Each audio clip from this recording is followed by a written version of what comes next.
Welcome back to another We Ourselves video, and today I want to give my response and commentary on the Dune Part 2 movie.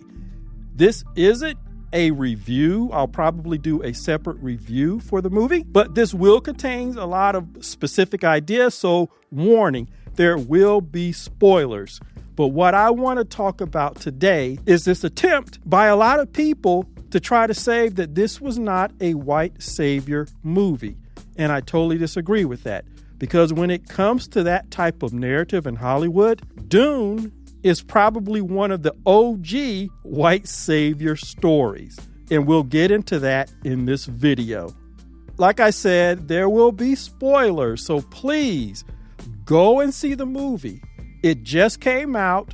It's a very good movie. It has extremely high production value, good music, good acting, and it's a pretty decent adaptation of the original Dune material, the original book. So please go and see it for yourself. Make your own judgment on it before you listen to this, because I will mention specific things from both movies that will spoil it for you if you haven't seen it. Now, with that warning out of the way, let's go forward. One of the reasons that I wanted to do this response is because not only is there this unbelievably positive, almost over the top support for this movie, which didn't exist for the original one, because people would say, and they would tell you that the original film was good. It was really high production values. It was a good adaptation. But there seems to be this almost over the top enthusiasm about this second part of the movie, which in my opinion skews further and further from the original material.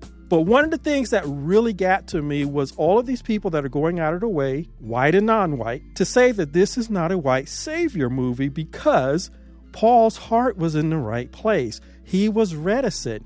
He didn't want to go to Arrakis and take over the spice production and ground the Fremen under their heels like the Harkonnens had done. He didn't want to do that. And in the first movie, that's where they set up that changed narrative for Paul. In the book, Paul was not like that. He didn't really like what became of the jihad. But in the books, he found a way to step out of history, not solve it, not stop it. He left it to his sister and his son to deal with. He just found a time in which he could step out of the flow and disappear. But this Paul has been changed by director Denis Villeneuve. He's reticent. His heart is in the right place. And so many people are trying to say, well, he's not a hero. He's an anti-hero. He didn't want to do that. So this automatically means that this is not a white savior film. And I'm saying that's baloney. As I said, Dune is the OG of white savior stories. And no matter the changes that this director has done, it still remains that because of all of the elements that are in place. Changing Paul's heart does not change the type of story that it is. And before I go forward, I just want to give a quick definition of the white savior narrative in film. Now, I'm taking this from Wikipedia. There are other sources and things, but I just wanted to do this real quick. In their description of it, the white savior is a cinematic trope in which a white central character rescues non-white, often less prominent characters from unfortunate circumstances. This recurs in an array of genres in American cinema, wherein a white protagonist is portrayed as a messianic figure who often gains some insight or introspection in the course of rescuing non-white characters, or occasionally non-human alien races that substitute as non-white civilizations from their plight. And just right there, Dune fulfills all of that, despite the changes to Paul and his reticence to do what his mom and the Bene Gesserits have put in place. It doesn't matter. The reason I say that Dune is the OG white savior narrative is because Paul is literally called the Messiah. He's called Mahdi, which I believe means Messiah. There's another name for him, which is the voice from the outer world, the Messiah. And the people, the Fremen, these people who are now portrayed as people of color, black and brown people, they literally worship him as their savior, their Messiah. It doesn't matter that the director tweaked Paul's characterization so that his heart was in the right place, that he did not want to do all these things, that he did not want to fit into this messianic role that was prepared for him by the Bene Gesserits, by the way, who were always portrayed as all white women. But they've gone in and manufactured the beliefs of these native people across the universe so that they could use it for their own purposes. It doesn't matter that Paul deplores this. The fact is, he is still literally called the Messiah and the Savior and the voice from the outer world. Again, Dune is the ultimate white savior narrative. And so, like I said, I find it interesting that so many people are trying to say that it's not when it is. It's amazing that people can watch this film, listen to all the terms, see that it was written so that Paul literally is a white savior among these people of color, but yet they want to say he's not because he's an anti-hero or his heart is in the right place. I read the original novels, the first novels that Herbert himself wrote, as well as reading the expanded novels written by his son and author Kevin J. Anderson. I've read them all, and I've read the original novels several times over the years. So I am a fan of Dune, and Dune has inspired some of the things that I've written, not the white savior mode, but the intrigue, the politics, the galactic scale. All of that has fascinated me, and it has informed some of the things that I've written in terms of my space operas. So this is coming from somebody who liked the original material. I also liked the 1980s film that was done because I liked some of the aesthetics. There were some things that were way off, but I'm one of those people that film still has a place, in my memory. I still like it. I still like some of the themes. I still think the prophecy theme and the Duke Leto theme, they evoke prophecy. And prophecy was always a big thing for me because of my religious upbringing. So yeah, that movie still stuck with me. So I'm coming at this as a fan. I thought the first movie that Denis Villeneuve did, his first part, was masterful. I love the music. I have the soundtrack. I have the movie. I'm going to buy this movie. I already got this soundtrack. So I am a fan. I'm not coming at it as somebody who's just a naysayer. But having said all of that, I recognize what the story is about. And I said in my video that I did on the first movie, now that they've actually cast the Fremen as people of color, all of this stuff is really in your face. And so it is a white savior story. Paul's heart might be in the right place, but let's be serious. Paul did not change the system. And I think that's why so many, and I'm going to say it, so many white males are so ecstatic. And it's come out that conservative white males, they not only don't think this movie is woke, but they like it. And so as a black person, which we often do when we see such enthusiasm about something, we always step back and say, okay, what's going on here? Because these people are a little too crazy and supportive of this. And when you look at it, it's all because of that white savior baseline, no matter how many people want to try to say that it's not important. Because let's consider, Paul is a young white male, but yet he inherits literally the entire kingdom, the entire empire, and he doesn't change the system. Even though in the first movie, he told the sister that, hey, if I become emperor, I can change Arrakis with wave of my hand. Okay, he became Duke of Arrakis of Dune publicly, and he took the empire from the emperor. He has all the power in his hand, but he does not change the system. What he does is he sends these black and brown people, he sends them off to fight his war while he maintains his power. And I think as such, it appeals to both conservative-leaning audience members, males, and liberal or progressive-leaning audience members. Paul being reticent, being mindful of the traditions of these native people, even falling for the native girl and falling in love, that all appeals to a more progressive-minded person who want to believe that such thing as race and culture and stuff like that can be fixed, So he's down with it. He's learning their things, even though, like I said in the first movie, in order for him to become part of this group, he had to take the blood of the black man. And it was literally a ritual, not just visually on screen, but within the story, it was a ritual. And his first kill, he never killed anybody, so his first blood that he takes is of a black man, somebody who was a solid Fremen warrior and father and friend of all these other people. He took them out. And so from a progressive point of view, his reticence, his idea that they should have somebody from their own people who should rescue them, that appeals to a more liberal-minded person. But for a conservative, every time I heard Paul say that they should have their own Messiah, they should free themselves, it really sounded like the lift yourself by your bootstrap mentality. And I can see how that appeals to conservative-minded men who are always saying that the black community should pick themselves up by their bootstraps, should stop complaining. They should liberate themselves. Nothing's holding them back. There's no racism that exists, and they can find people within our group who are more than willing to say that. And so this introduction of this dichotomy between the very religious people from the South and the other Fremen who were represented by Zendaya, Chani, and the other young woman, and again, interesting again, they made sure to highlight the women of color. You have this back and forth that they don't believe in this Messiah thing, and it is a very deep thing, particularly in the black community.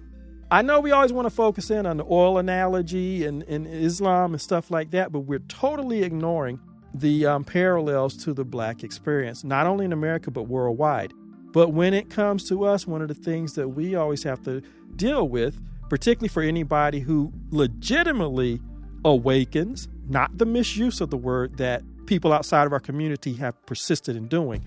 But when somebody awakens, there's always two institutions that we always question: black politicians in the political class and church. And there's a third one we question, as one writer calls the decadent veil, this class of wealthy black entertainers and athletes. Those are the three things that when we awaken, those are the first things that we question, because we start to see what they have been doing to us. And so when you look at Chani and the other people who aren't buying this white savior thing, this person that's not of us who comes into our community, that represents us and what we deal with here in the U.S. And this movie was made in the U.S. and it was a U.S. science fiction book when it was written back in the day. Dune is the original OG white savior story, and I don't understand. Well, I do understand why so many people are trying to get away from that, but you can't hide from that. And as I said, even though Paul told Liet Kynes, the black woman, who, by the way, is supposed to be Chani's mom, and it actually saddened me that they did not reveal that in the second movie. She's Chani's mom, which makes sense because she came there, she fell in love with a Fremen warrior. He died in battle, but she got pregnant and she had Zendaya. I thought they casted this character as a black woman because you had Zendaya, who's obviously mixed. But they didn't even connect that. But anyway, Paul tells her, I can change Arrakis with the wave of my hand if I become emperor. Well, he has all the control, but he keeps it in his hands. Even though his heart's in the right place and he fell in love with a native girl, but at the end of the day, he maintained the white power structure and the white family structure by doing the arranged marriage. He even tells the emperor that he's going to protect and make sure his daughter is safe. And that pairing is symbolic of him maintaining the white family and the white power structure. But like I said, there's no wonder that white males across the political spectrum are so enamored with this second part of the Dune series. Even before I knew, and it came out that conservative white males were really loving this movie, it just confirmed my suspicion. The updated Paul Atreides speaks to the collective sense of guilt on the part of white Americans. This is how you do it. You profess that you want the underdog to lift themselves up, to save themselves, and you tell them that, with the wave of your hand, you can change the world, and you have them believe in you. But you never change the actual system unless it benefits you. But you make sure that no matter what happens, that the rings of power remain within your hands. It's a message that has been made to appeal to a wide swath of white American, particularly males. And I think that's why you have this enthusiastic response to this second movie. And I know a lot of people are going to disagree, but some of these same people, some of these same YouTube commenters, they weren't as enthusiastic about the first movie. Yes, they acknowledged that it was a masterpiece and a good piece of work, but now they're just over the moon with this one. And this is a wake-up call for Hollywood. And when you have both conservative and more progressive-minded white males agree, all of us need to stop and say, what's going on? Well, it's the white savior thing. And I just want to add here, the new Paul Atreides, as changed by Denis Villeneuve, in my opinion, and don't get upset with me, but it's a way for white Americans to answer the call for reparations, particularly from Black Americans, African Americans, ADOS, whatever you want to call it. I personally go with ADOS. You can feel bad for what has happened in the past and what has currently happened. And as long as you feel bad about it, then you don't have to change the system. And just consider, as I close out with this, Paul is saying over and over, he's screeching it, starting in the first movie, because I went back and watched the first movie again, and they set it up in the first movie, his reticence to take over and be like the Harkonnens. He's saying that these people need their own Messiah and they need to fight for their own freedom, but he doesn't take his boot off their necks so that they can do it. That is the epitome of what we are told today, in effect, from both political sides. You can do anything you want. You can have anything you want, but you say that while you still are going out of your way to put stumbling blocks in people's way.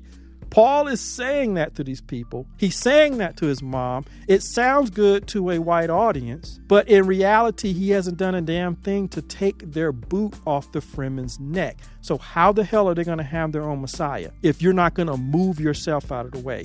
So he could have given Arrakis to the Fremen. He could have given it to Stelgar and the other leaders of the tribes. He could have said, because now that I'm the emperor, I'm going to make you the ruler of Arrakis. Y'all maintain the spice production. Y'all can turn this place into a paradise. It's yours. I'm giving it to you. Yes, it's still the sign of ultimate power that he's in a position to give it to him, but he could have done that. But he didn't. He maintained the system. And the last thing I want to say, and this is really the last thing, and why it appeals to conservative males. As much as Paul's heart was in the right place, he is a Harkonnen. He and his mom are Harkonnens. And we are told in the very movie, and we are shown that they are animals. They are beasts. You had Gurney Halleck, who says it to Paul in the first movie. And we see it. And in this movie, we see it. They are depraved individuals. They are beasts. They are monsters. And when Paul finds out that he and his mom are Harkonnens, he says to her, we must become Harkonnens. We are told that his father, who wanted to truly respect the Fremen, was weak. The emperor said he was weak, and there's no place for that in this imperium in order to survive. And some of the reviewers who were saying that this is not a white savior movie have pointed that out. And so they become like the Harkonnens, the beasts, the animals. And I say to you, is this not what the Gordon Peterson, I think his first name is Gordon Peterson guy, has been going around telling white males? That you need to embrace the beast inside of you? And in this movie, you literally have this white male, who everybody's trying to say is not a white savior, even though he is literally called a Messiah, and he is literally worshipped. Again, he is the OG of a Messiah savior syndrome. But he says within the movie, despite his heart being in the right place, he says we must become beasts. We must embrace that Harkonnen because that's who we are. How is that not the same thing that the Jordan Petersons of the world have not been saying to conservative white men? It's no wonder that they are lauding this movie just like more progressive-minded white men. It's appealing to them in their sense of maintaining power. And Paul literally maintains the power. It stays in his hands. He does not give it to the Fremen so that they can lift themselves up by their bootstraps. He is maintaining the social order and the imperium. No matter how much he hates what his mom and her generation and his grandparents and great-grandparents and the Bene Gesserit going all the way back, he doesn't change the power structure, and they literally become the beasts. They embrace their beast. And that is why this movie is appealing to so many white males across the political spectrum, because there is something in this movie for all of them to latch onto. So anyway, that's my response to not so much to Dune, but to the people that are trying to sugarcoat and say that this is not a white savior story. Dune is the original, okay? Paul is literally called and worshiped as a Messiah, as a savior. Even with his changes, it's still baked into the story. And he, this young white male who is better than the native Fremen, no matter where they come from, what they do, he can just take them all out. And even talks about bloodlines. Come on, folks. This is a white savior movie at its core, and it is still there. Like it or not like it, we cannot deny that. And people doing the mental gymnastics to try to do it, but sorry, folks, at the end of the day, it keeps the power in the hands of a white male who is just superior to everybody, and he has a good heart to go along with it. So anyway, that's my response to the response to Dune 2. And as always, like, share, subscribe. Let me know what you feel in the comments. I know a lot of times, or I rarely comment, but I actually read them. And I'll get better about having more of a back and forth dialogue. But please let me know what you think in the comments. And as always, like, subscribe, and I will see you in the next video.